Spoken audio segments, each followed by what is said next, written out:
অবশেষে আফগানিস্তানের পথেই হাঁটলেন বাংলাদেশ। এই কথা কেন বললাম আশা করি সবাই জেনে গিয়েছেন। আজকে এক দুদিন ধরে সেই নিউজটা খুবই ভাইরাল। জানেন আফগানিস্তান এমন একটা টিম যে টিমের প্রায় প্রত্যেকটা ফ্র্যাঞ্চাইজি লিগে প্রত্যেক বছর জানেন আমাদের পুরো পুরো পৃথিবীতে ক্রিকেট অনেকগুলো ফ্র্যাঞ্চাইজি লিগ হয়ে থাকে।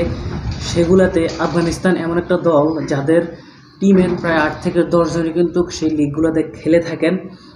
যেমনটা অস্ট্রেলিয়া বা নিউজিল্যান্ডের সাথে ঘটে থাকে তেমনটা কিন্তু এশিয়া কান্ট্রির দল হয়ে কিন্তু আফগানিস্তানের প্লেয়াররা প্রত্যেকটা টুর্নামেন্ট প্রত্যেকটা ফ্র্যাঞ্চাইজি কিন্তু খেলে থাকে।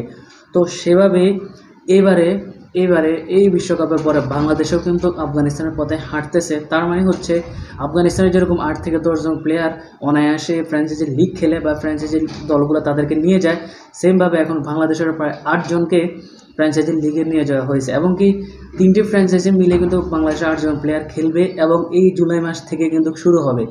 আমাদের এই জুন মাস চলতেছে এবং জুলাই শুরু থেকে কিন্তু পুরো জুলাই মাস ধরে 3টা ফ্র্যাঞ্চাইজি লিগ চলবে। একটা হচ্ছে এলপিএল লঙ্কান প্রিমিয়ার লিগ, যেটা হচ্ছে শ্রীলঙ্কান, এবং দ্বিতীয়টা হচ্ছে মেজর লিগ, এবং তৃতীয়টা হচ্ছে গ্লোবাল কানাডা প্রিমিয়ার লিগ। এবং এই 3টা লিগে বাংলাদেশের 8 জন প্লেয়ার চান্স পেয়ে গিয়েছে, যেটা এর আগে কখনোই হয় নাই। আমরা হয়তো এর আগে সর্বশেষ দেখেছি আর আপনার মুস্তাফিজুর রহমান, সাকিব আল হাসান এদেরকে বা তাহিদ হৃদয় এদেরকে আইপিএল বা অন্যান্য ফ্র্যাঞ্চাইজি লিগ খেলতে, কিন্তু আমরা বাংলাদেশের আর কোনো প্লেয়ারকে দেখিনি বা 2-3 জন বাদে আর কোনো প্লেয়ার বা এবারে যেমনটা হলো যে 8 জন প্লেয়ার একসাথে খেলবে, একসাথে যাচ্ছে ফ্র্যাঞ্চাইজি লিগ খেলতে, এবং এইটা এর আগে কিন্তু বাংলাদেশের সাথে কখনোই কিন্তু হয় নাই। এটাই কিন্তু এই ফার্স্ট টাইম, এবং ফার্স্ট টাইমে কিন্তু আশা করি সবাই খুব ভালো খেলবে। জুলাইয়ের শুরু থেকে 1 তারিখ থেকে মেবি এলপিএল বা লঙ্কান প্রিমিয়ার লিগ শুরু হতে যাচ্ছে। সেখানে দুটি দলের হয়ে 3 জন বাংলাদেশের প্লেয়ার খেলবে এবং একটা দলে থাকবে মুস্তাফিজুর রহমান এবং তাহিদ হৃদয়, এবং আরেকটা দলে থাকবে হচ্ছে তাসকিন আহমেদ। সো এই 3 জন প্লেয়ার কিন্তু এলপিএল বা লঙ্কান প্রিমিয়ার লিগে খেলবে এবং মাঝামাঝি জুলাইয়ের মাঝামাঝি সময় শুরু হবে মেজর প্রিমিয়ার লিগ। ওই মেজর প্রিমিয়ার লিগে কিন্তু আপনার সাকিব আল হাসান খেলবে এবং হচ্ছে আপনার মুস্তাফিজুর রহমান খেলবে, এবং জুলাইয়ের শেষের দিকে শুরু হতে যাচ্ছে বা শুরু হবে কিন্তু কানাডা গ্লোবাল লিগ, যেটা আমরা সবাই জানি। এবং সেটাতে কিন্তু প্রায় আমরা আমাদের বাংলাদেশ টিম যখন টি20 ওয়ার্ল্ড কাপের সুপার 8-এ খেলতেছিল তখন কিন্তু আমরা একটা পোস্ট দেখেছিলাম যেটা হচ্ছে রিশাদ হোসেনকে নিয়ে।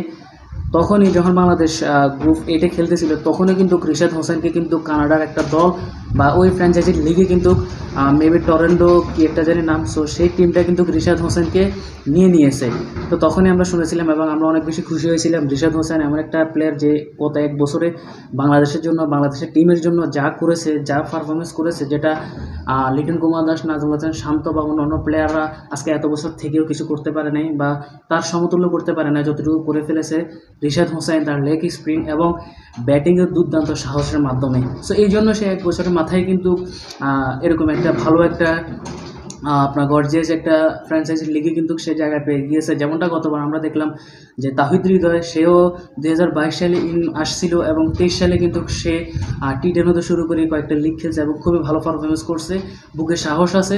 এবং রিশাদ হোসেনেরও সেম, বুকে অনেক বড় সাহস, অলরাউন্ডার একজন লেগ স্পিনার এবং ব্যাটও দুর্দান্ত ব্যাটিং করে, যার জন্য হয়তোবা তার অ্যাকশনগুলো নজর কেটেছে কানাডার ফ্র্যাঞ্চাইজিগুলো, যার জন্য তাকে কিন্তু অনেক আগেই কিনে নেওয়া হয়েছে। সো সেই কানাডা গ্লোবাল লিগে আরও খেলবেন শরীফুল ইসলাম এবং সাইফুদ্দিন খেলবেন এবং লিটন কুমার দাসকেও দেখা যেতে পারে। সো এই মিলে টোটাল 8 জন প্লেয়ার কিন্তু খেলবে এই জুলাই মাসের 3টা প্রিমিয়ার ফ্র্যাঞ্চাইজি লিগে, যেটা আমাদের বাংলাদেশের জন্য অনেক বড় একটা গর্বের বিষয়।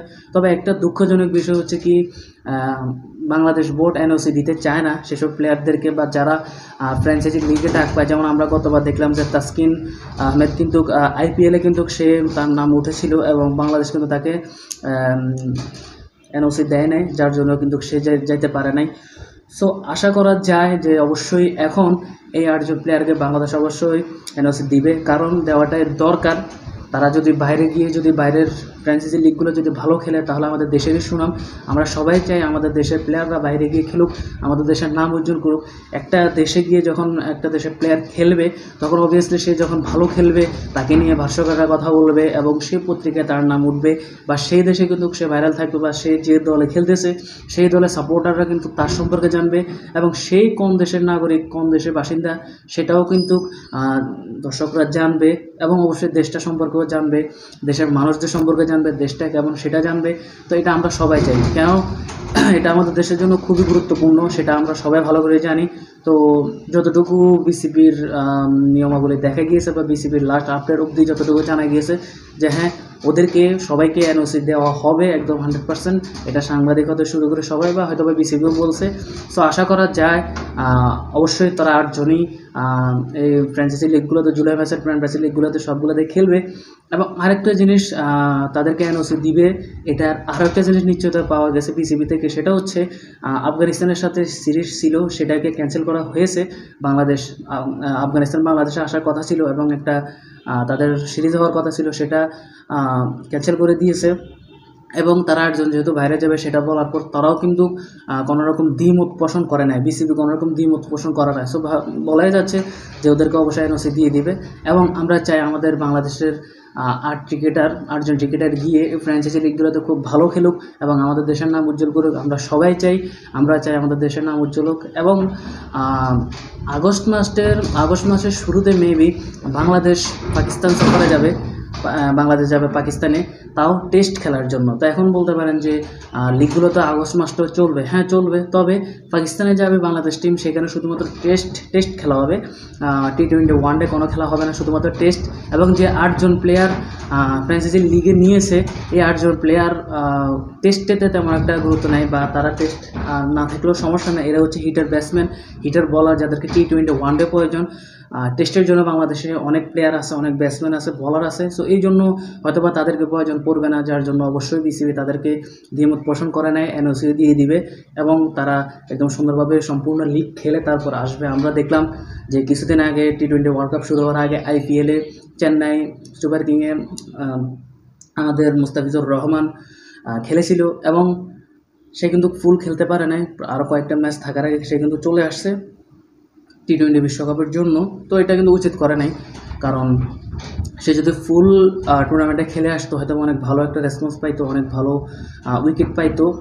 মুস্তাফিজকে যে কারণে নিয়ে আসা হয়েছিল সেটার কোনো যুক্তি ছিল না, এটা হচ্ছে সবচেয়ে বড় কথা। তো আশা করি বোর্ড এখন থেকে আর সেসব ভুল করবে না, তাদেরকে এই 8 জনকে এনওসি দিবে এবং তারা অবশ্যই এই ফ্র্যাঞ্চাইজি লিগগুলোতে খুব ভালো খেলবে এবং দেশের নাম সুনাম করবে, এটাই আমরা চাই। এবং সবাই তাদের জন্য দোয়া করবেন, তারা যেন খুব ভালো খেলে এবং ভালো খেলে আমাদের দেশের নাম উজ্জ্বল করে এবং আমাদের অহংকার হিসাবে, আমাদের একজন অঙ্গীকার হিসাবে আমরা যাতে তাদেরকে সাপোর্ট করে যাই সেটাই সবসময় চাইবো। সব ভালো থাকবেন, ভিডিওটা শেয়ার করে দিবেন।